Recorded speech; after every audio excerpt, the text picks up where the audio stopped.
Hello mga kuantik! Kuantik Tats is here. Ay naku.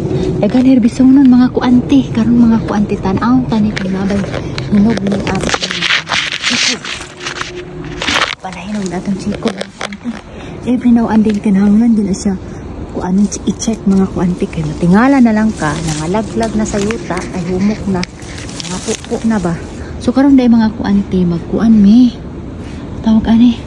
Mang-harvest mi sa grapes. Harvest mo sa grapes mga kuante. Di pa ni siya hinog. Ako nang itanaw na. Tignan ko pa sa lalulor. Hala, hinog na. Hinog na ang chiko. Ako na makaon. Hala, nakuha na. Lami, binigan na din ang chiko. Muna akong harbison.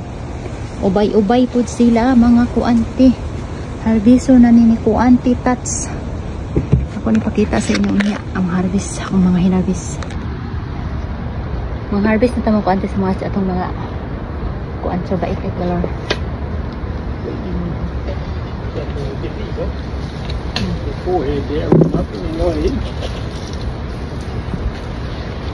Ako ang bye-bye bayang harbison. No, I'm talking to Alton.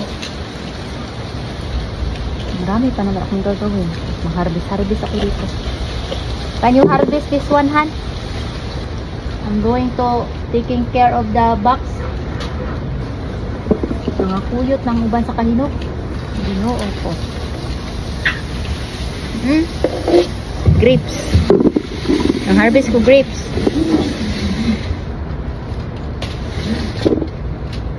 Ito nakahinog.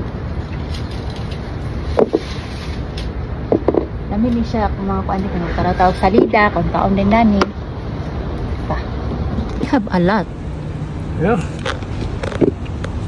I have a lot of souvenir videos. Yeah, the yellow one that's not ready. Lots of dark one. It's falling off. It's kuan na. And the worst thing that can happen, you let the bird find out.